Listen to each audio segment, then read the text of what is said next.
Queen Beatrix is abdicating after 33 years. It is with the utmost confidence that I shall pass the throne to my son, the Prince of Orange, on the 30th of April this year. I would like to say how incredibly touched I am by all the reactions to my mother's speech on Monday evening. I'm greatly honoured to be succeeding my mother. Amsterdam 1980. Queen Beatrix is inaugurated.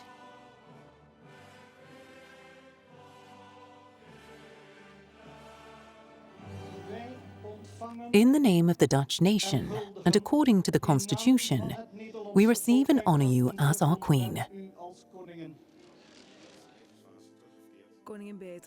Queen Beatrix is abdicating to make way for a new generation.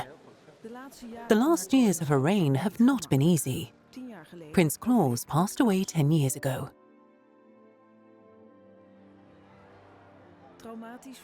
The attack on Queen's Day 2009 was traumatic for her and her family.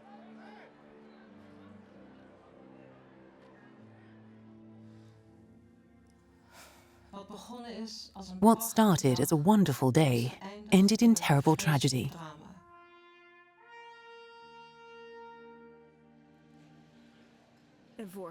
And last year, Prince Friso had a skiing accident.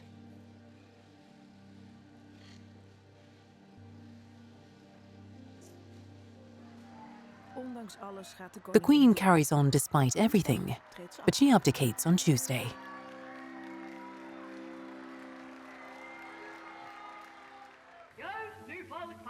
People of the Netherlands, be jubilant. Rejoice on this happy day. Decorate your homes. Decorate your rooftops with the red, white and blue flag.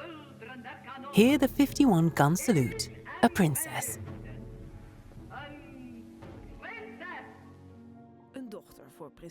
A daughter is born to Princess Juliana and Prince Bernard. Beatrix, she who brings joy. It is the 31st of January 1938.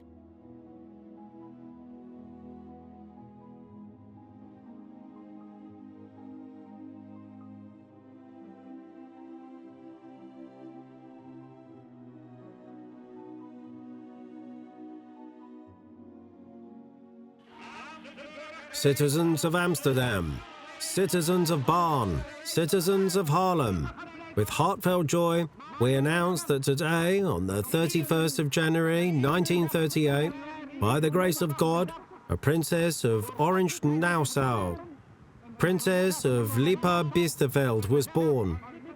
With this, the greatest wish of the Dutch nation has been fulfilled. Long live the royal family.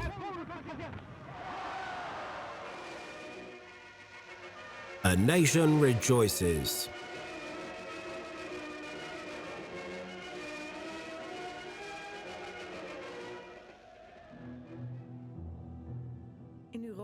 War looms over Europe.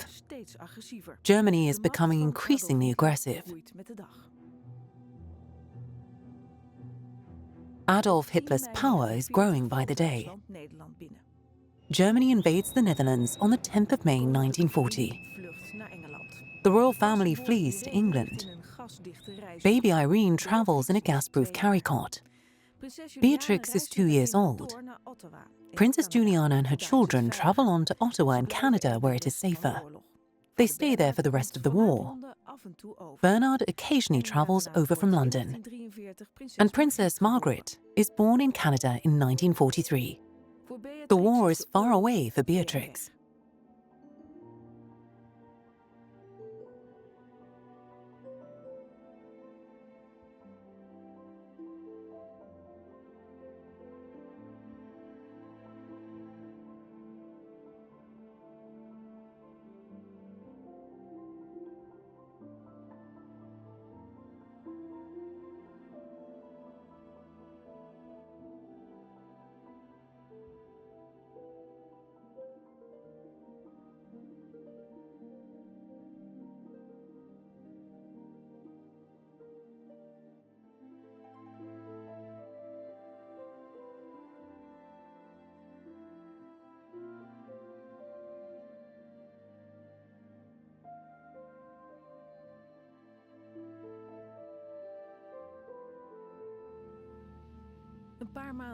Beatrix returns to the Netherlands a few months after its liberation. It is an alien country to her. Listeners, we stand with a microphone near the plane that has just landed. There they are. Yes. And here comes Beatrix holding a doll and a big box as usual. The royal family returns to Soestdijk Palace. It's time for Princess Beatrix to go to school. We are looking for a school for Trix and Irene. As parents, my husband and I would like to make a sincere appeal to the fathers and mothers of the Netherlands. Do not spoil them. Do not let them hear all the nice things you say about them. Let them live their daily lives freely. The Werkplaats in Bilthoven, Kiesborg's progressive school that Beatrix attends. Besides the traditional lessons, the children must do various chores. Beatrix doesn't like it. Juliana wants her children to grow up as normally as possible, but Bernard is keener on an upbringing suited to princesses.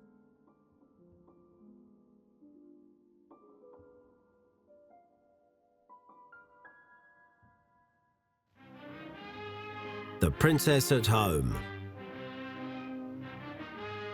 A film made by HRH Prince Bernhard of Netherlands. It's time for tea. Time for tea for Beatrix, Irene and Margaret, who is called Petey at home. Each princess has her own cup.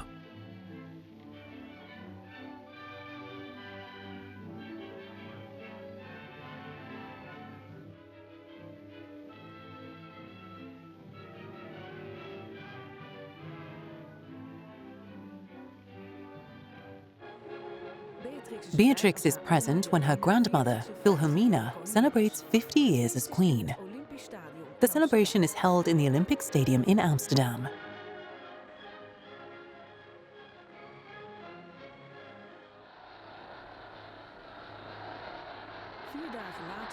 Wilhelmina abdicates the throne 4 days later. Juliana becomes queen.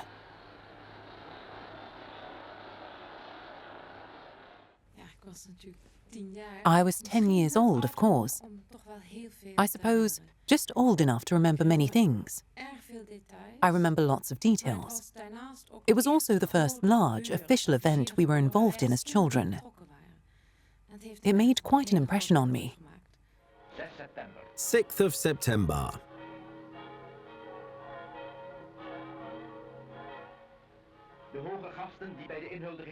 The distinguished guests attending the inauguration on this day proceed through the pergola covered with fishing nets and into the Nieuwe Kerk.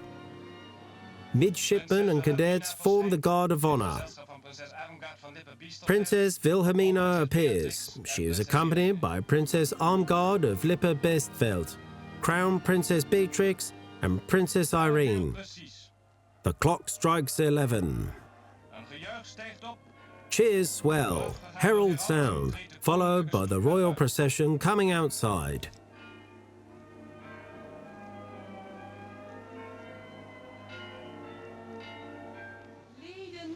Members of the States General,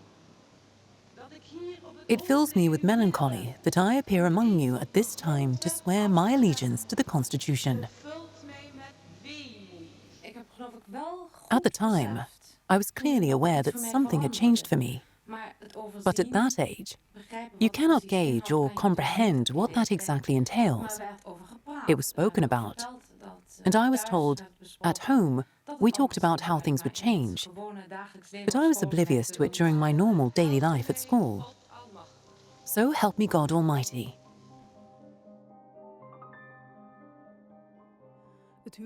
Juliana and Bernard's marriage is rife with tension. They keep up the pretense to the outside world, but a tragedy is unfolding within Beatrix's family. There is a marriage crisis. It is because of Greet Hofmans, a faith healer. Bernard brought her to Palace Soestdijk to help cure Princess Christina's blindness. Queen Juliana becomes enamored of Hofmans and her pacifism. As a soldier, Bernard wants nothing to do with it. Behind the scenes, a government committee prevents the marriage crisis from turning into a constitutional crisis. Meanwhile, Beatrix goes to secondary school, the Barnes Lyceum. The school sets up a separate section for her in an old villa. For many years, people in the Netherlands could follow us growing up. I believe it became clear that personal freedom, raising us as free people versus taking personal responsibility, was a priority for my parents. 1956, Princess Beatrix turns 18. The thing that has touched me most is that so many have shown me compassion. It's so customary to express gratitude on your birthday that people forget the meaning behind it. However, the words "thank you" encompass everything I feel towards you. Beatrix can become queen now she has turned 18. When I was young, I rebelled against my future, against the idea that I had to do it. And well, the pressure placed on someone, that extreme responsibility. I didn't think it was fair. It was on me and less on my sisters. I used to feel that I was on my own. I do believe it gradually changed to a certain extent. And there was a moment when I suddenly thought, I have to choose whether I will eventually do it or not. I recall that moment as a turning point in my life. There was also a sort of inner acceptance when I said to myself, I accept this and will do my best.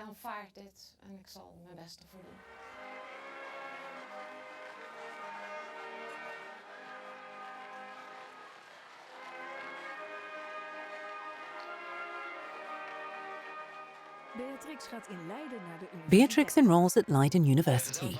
Accompanied by her secretary, Miss Meurs, the princess arrives in Slutstraat on this day where she moved into one of the houses on Rappenburg. She will live here while studying at the university. When I was in Leiden, I concentrated on my work and on doing it well. I had no idea how that would work out in the future, whether I would ever be able to use it. I wondered what purpose it would serve. I lived a split existence in a way, between being a student at the time and the future that I had pushed to the back of my mind somewhat. I don't know whether that was the right thing to do, but that's how it was.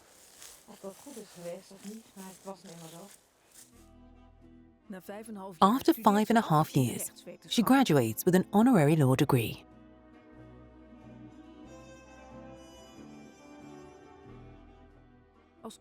As the future queen, Beatrix travels frequently.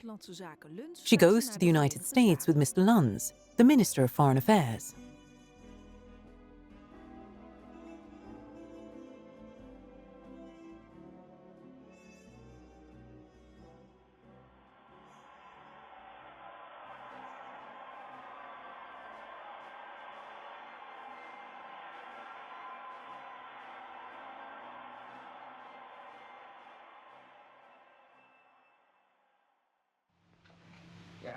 Your Highness, your schedule is open tonight. What are you doing? I'm going to the theatre. What are you going to see? Well, I guess I won't tell you. President Eisenhower receives the Dutch heir to the throne at the White House.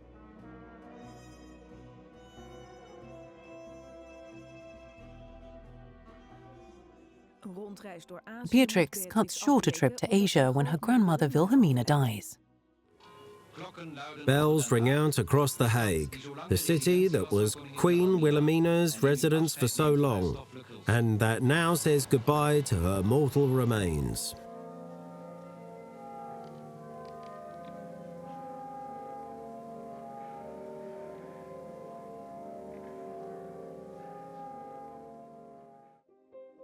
Beatrix goes to live on her own. She moves into Drakenstein Castle at Lagerwursche.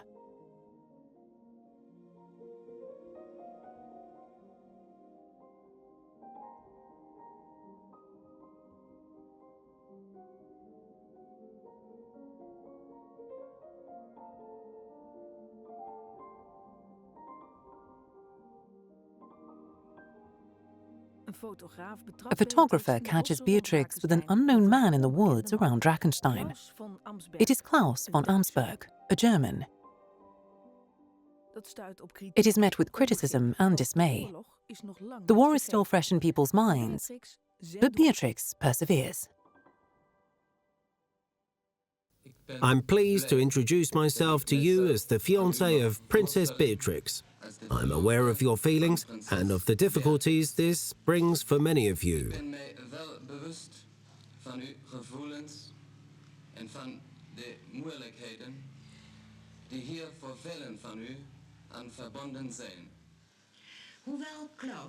Though Claus was completely against the Nazi regime, the two young people are fully aware, as are we, of the doubts and resistance their engagement could evoke in many, especially for those who lived through the war. Yet, they have decided to not allow the objections to prevail over their love. I can assure you, it is good. Your Royal Highness, could we have a look at your ring? Could you turn it so? Ah, yes. And could you tell us...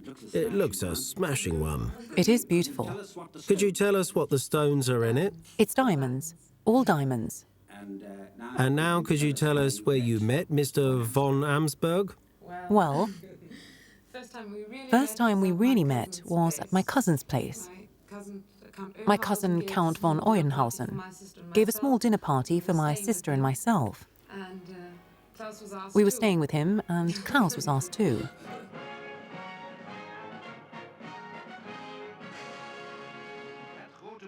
The big unveiling. Princess Beatrix and Claus von Amsberg come outside. What does the bride look like? What is her bouquet like? Her headdress?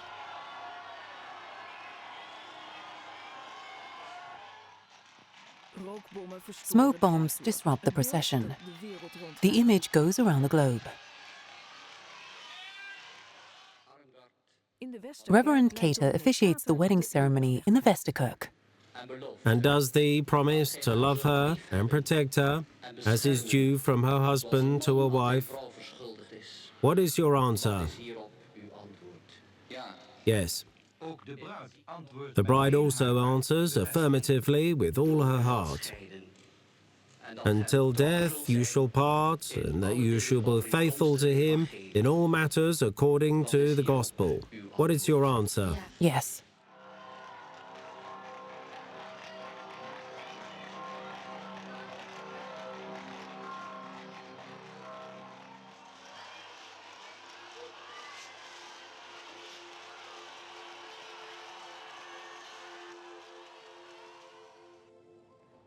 Prince Claus on his way to the University Hospital in Utrecht.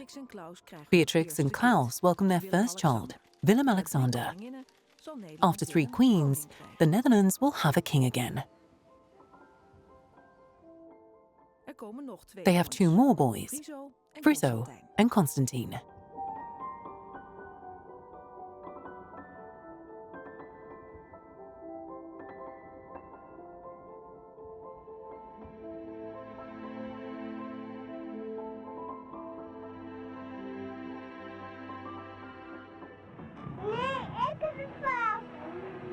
Mijn broer en zuster, hè? Ja, ben ik nog.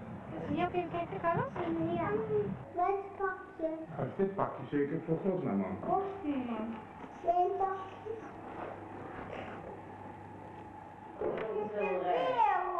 Kijk eens. Wie kan hem testen? Wat een wel. 11 meter.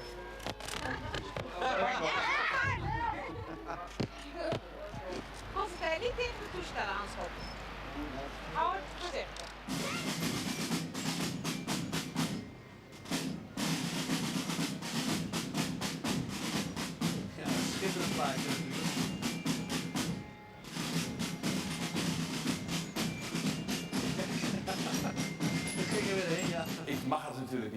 I shouldn't say this, of course, and it will be contrary to good parenting. Royal Highness, but I really like those elastic bands, and I wanted to buy them. I finally realized why Her Majesty wears those massive hats. It's because of this, of course. I believe my husband and I have tried to give all three of our sons a happy family life. Our aim was for them to become balanced, happy children. We've tried to raise them to be honest. They can be very honest to us. I assume they're home sometimes, and you go to nice places together on holiday. Yes, we're going to Italy tomorrow. They try to spend all their free time with us. That's nice of them. So, a very good mother and father. They were good times indeed. Yes, wonderful time. We had many good years there, together, as a family. All the activities we did there and from there. Yes, they were wonderful years.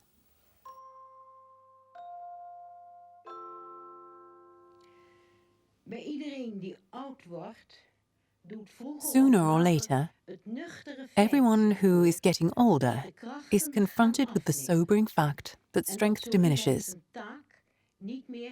and that one can no longer carry out one's tasks as before. Then there comes a time when it is no longer justified to continue. I feel the time has come for me to relinquish my task as your queen. Amsterdam, 30th of April 1980. No house, no coronation. I am abdicating, and she is ascending the throne. Squatters disrupt the succession to the throne. I have just stepped down from the government.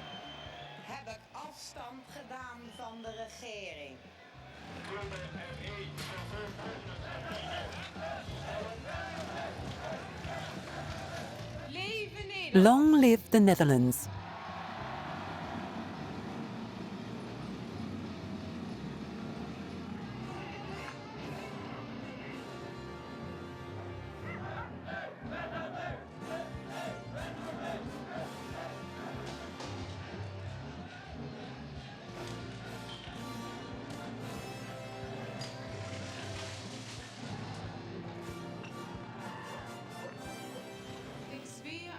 I swear to the Dutch people that I will continue to uphold and enforce the Constitution. I believe that it's a job in which, if I can put it this way, you can express your compassion for what's happening in society. So help me God Almighty. When you suddenly find yourself faced with it, it starts becoming very real. I must admit, the reality is very different to how you imagined it would be. Now that Beatrix is queen, she and her family move from Drakenstein to Huis in The Hague. Their lives change completely.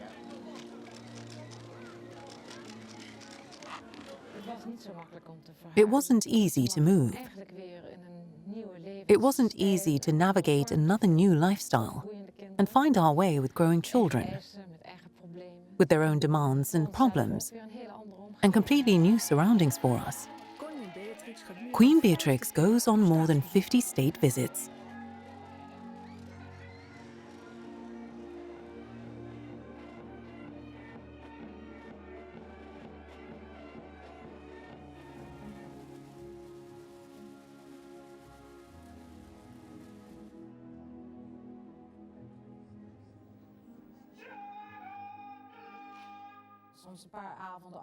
Sometimes we have class for a few evenings in a row, sometimes for weeks. We try to learn all about a country. Luxembourg is first on the calendar.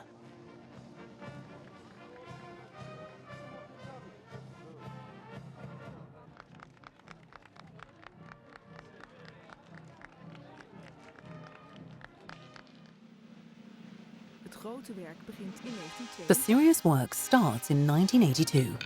Members will rise. Her Majesty, Queen Beatrix of the Netherlands.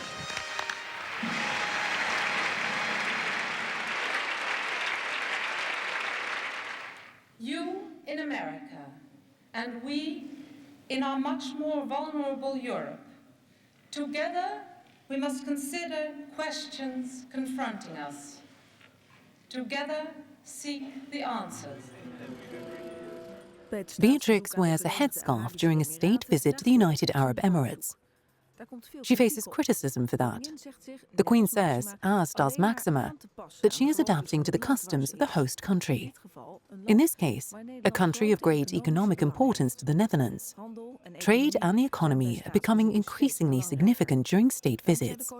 Thanks to the Queen, it is easier for business people to make contacts in the country.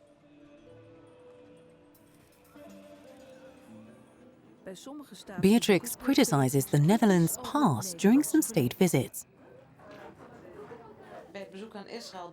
During my trip to Israel, I felt the need to look critically at our country. Most of our Dutch Jews were carried off to concentration camps, where they would eventually meet their death. We know that many of our fellow countrymen put up courageous and sometimes successful resistance, and often stood by their threatened fellow men, exposing themselves to mortal danger. But we also know that they were the exceptional ones, that the people of the Netherlands could not prevent the destruction of their Jewish fellow citizens. As I was born just before the war, I often see myself as part of the generation tasked with paving the way to recovery, to confidence, to the future.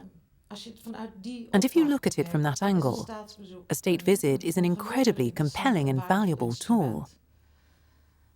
That is how we try to approach Indonesia as well. The Netherlands was not at first prepared to accept the Indonesian pursuit of complete and immediate independence. When we look back on that time, which now lies almost 50 years behind us, it deeply saddens us that so many died in that struggle or have had to bear its scars for the rest of their lives. The Queen not only goes on state visits, but she also hosts them.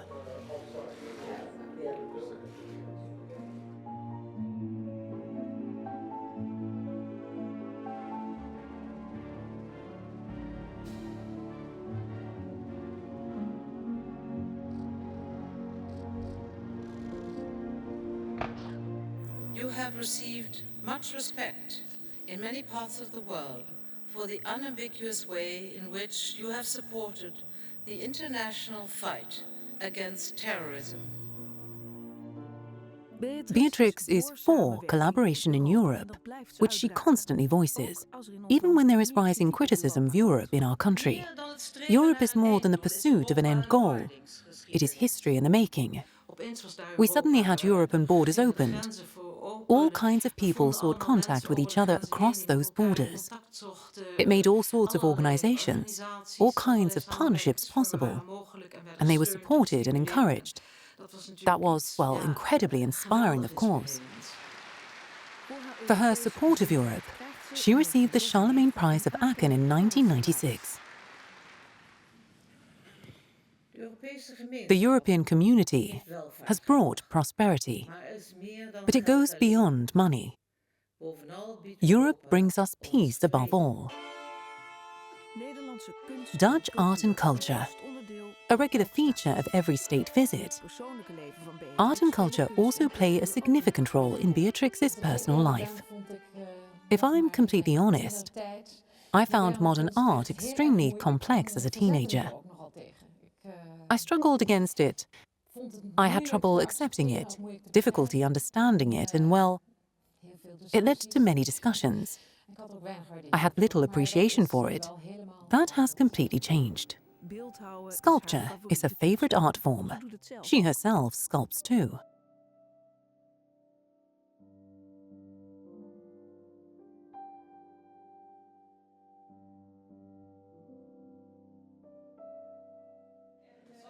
Beatrix the person inspires artists across the Netherlands, as was demonstrated on her 75th birthday.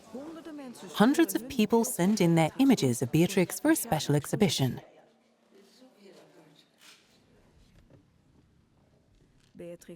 Beatrix gives many speeches during her 33-year reign. She regularly stresses national solidarity and cautions against egotism.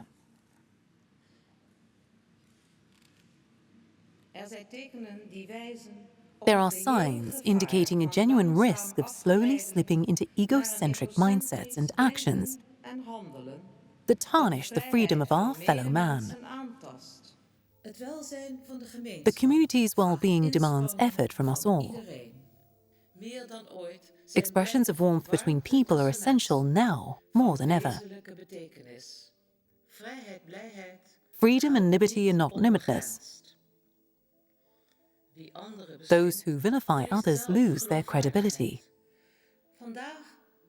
Today we see the tendency to exasperate differences. Disrespect in word and deed erodes tolerance. Discussions degenerate into hardened relationships. Initially, Queen Beatrix is not popular. She wants to change that with a television program.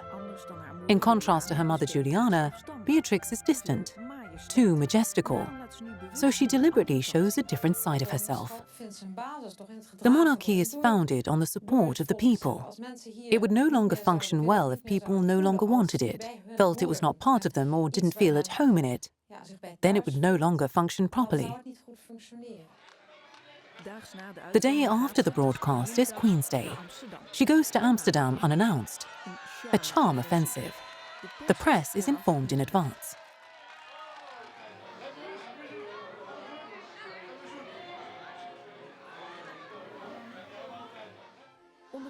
Queen's Day changes under Beatrix. No more parades.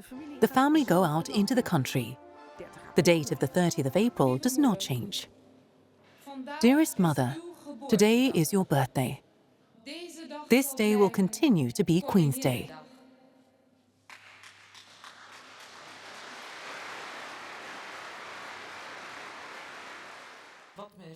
I get so much joy from the Queen's Day celebrations. From the fact people do something nice together and make an effort. You see happy faces, it's endearing. It's heartwarming. And it is always a celebration for us.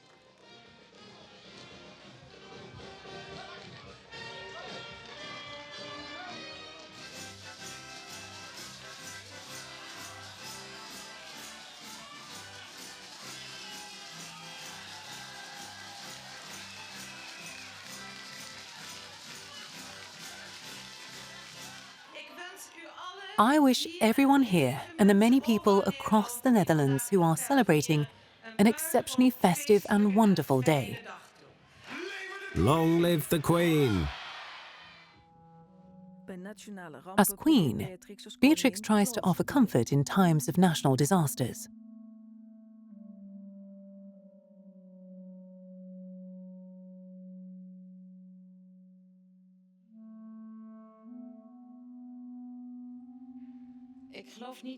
I don't believe you can comfort people. It's difficult to give comfort, but you can do your best to show empathy. You can endeavour to stand alongside someone and share the suffering. Sharing the suffering is perhaps the only thing you can do.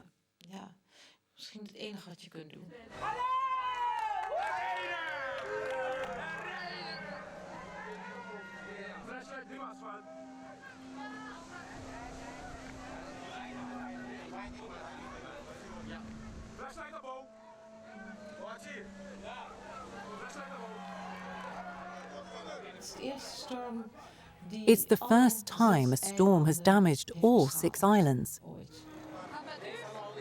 How are you? Shocked? Yes, everything is destroyed. Everything destroyed. Yes, it's awful.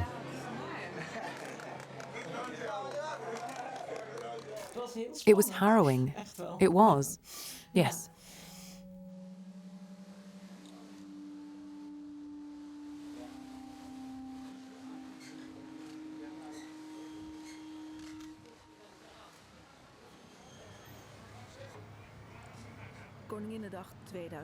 Queen's Day 2009. Bystanders are caught up in an attack on the Queen. 7 people are killed, live on television. They're about to go along the driveway. Oh, a car's crashed into the monument. What's happening there?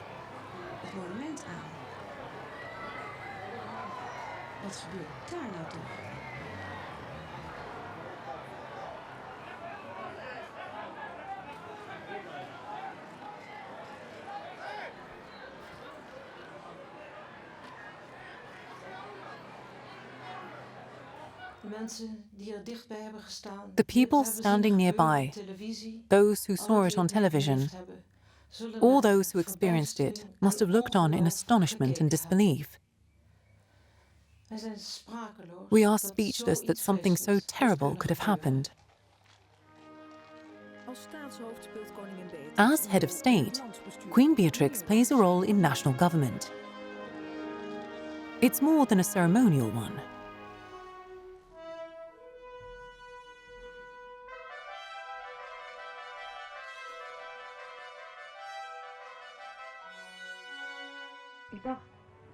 I believe experience has clearly shown that there is ample space for this interplay between monarchy and ministers, that it can even develop into an excellent partnership, and each with their own clearly recognizable input.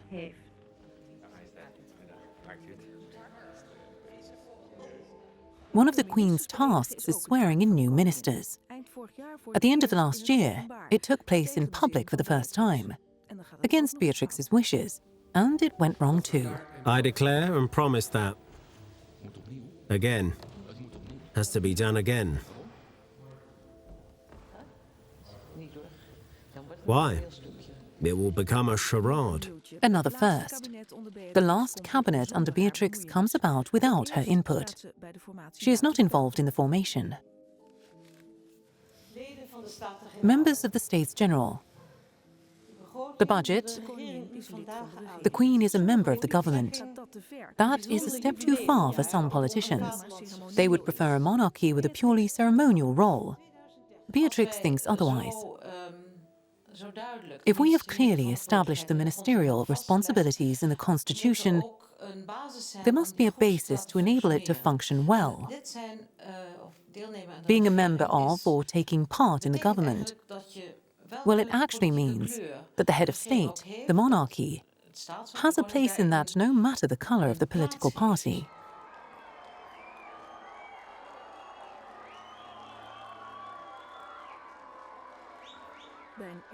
With a hereditary monarchy like in our country, family and state matters cannot always be separated. Beatrix does try, but journalists can be annoying.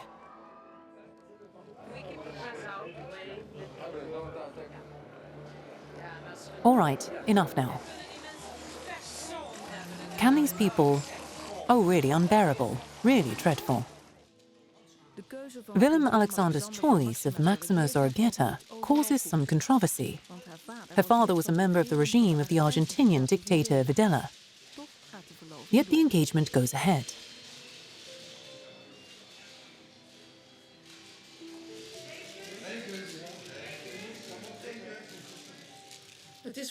It is with great pleasure that my husband and I can announce the engagement of our son Willem-Alexander to Maxima Zorreguieta.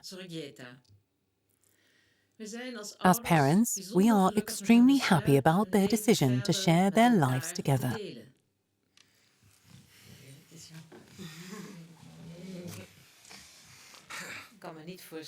I can't imagine it was easy. A new country, a new family. There was a lot of pressure on her and her family. And then the decision was finally taken that her parents, or her father in this case, would not be able to attend. That was extremely painful and sad, of course.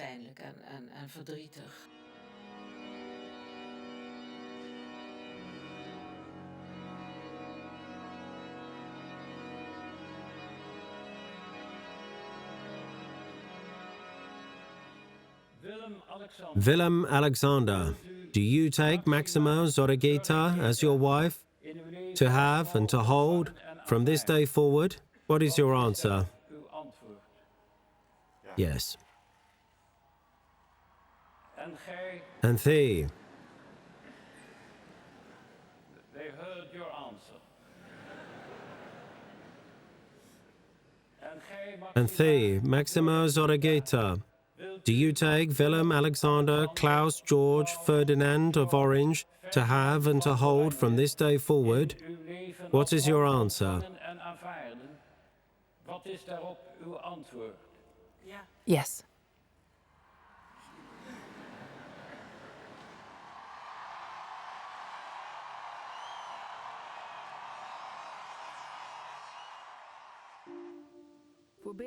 Prince Claus is an important advisor to Beatrix.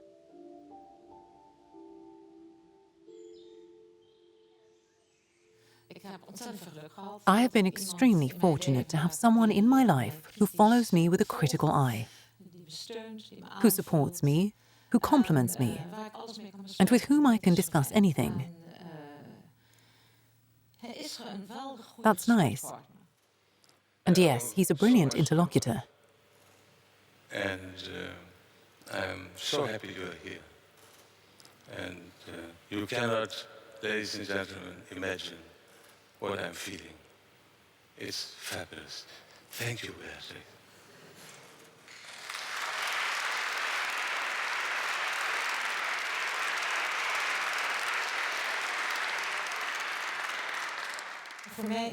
He means so much to me in my work. And I must admit, I couldn't do it without his support.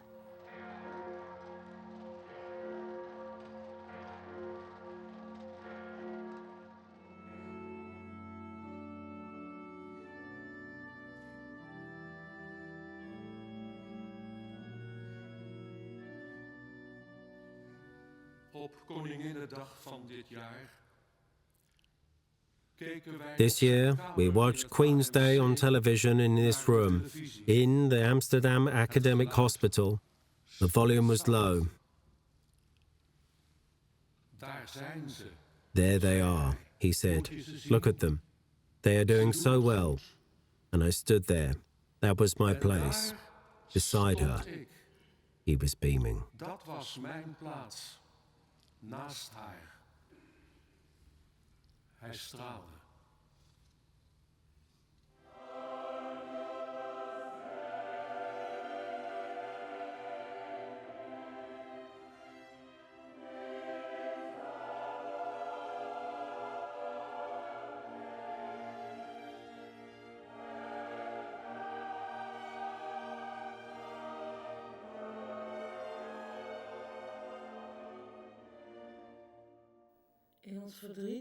Many shared in our grief at the loss of my husband.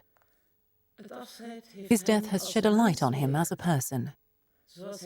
The way he lived from his principles of dignity and equality could be an example to us all.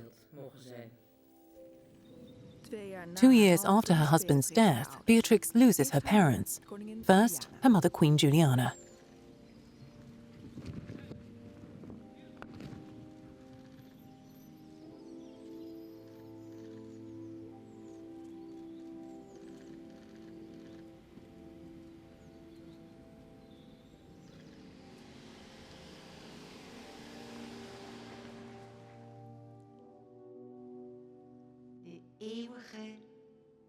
May the Lord lift up his countenance upon you and give you peace. Prince Bernard dies the same year.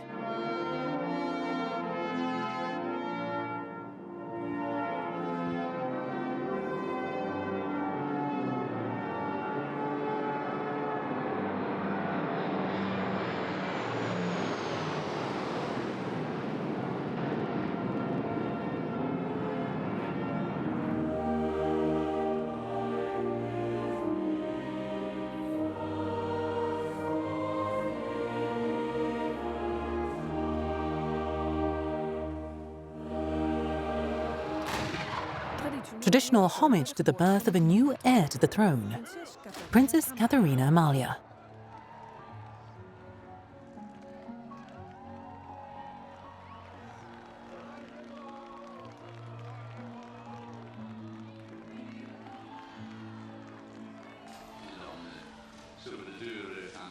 And then we will open the doors and we will... Yes, so, not on his own. The Prince. Thank you. I'm sure you understand that as proud parents, Maxima and I think she is the most beautiful baby in the whole world.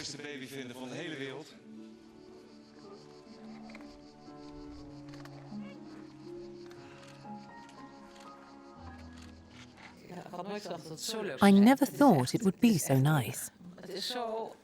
It's really lovely. Such uninhabited joy. And yes, it's really wonderful. They let me babysit sometimes.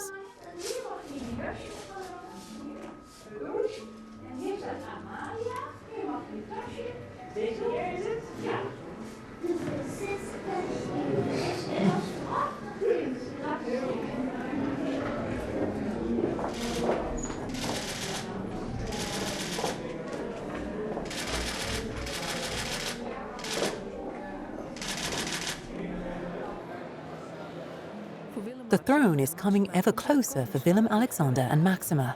This is not just an official royal visit. We mean business.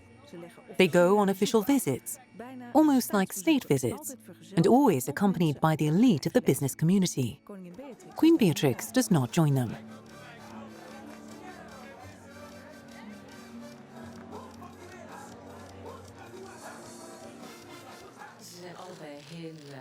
They're both keenly involved in all kinds of activities that interest them and in which they put a lot of energy.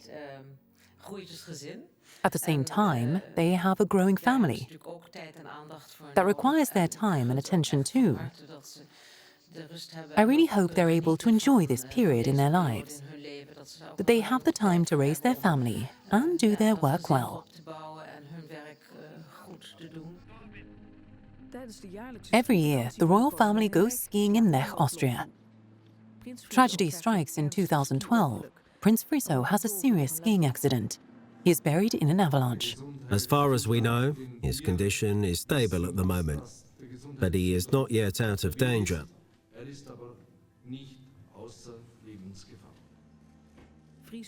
Friso falls into a deep coma and never regains consciousness. He is sent to a private clinic in London for treatment.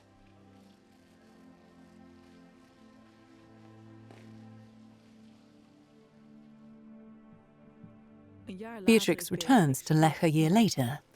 She has just announced her abdication.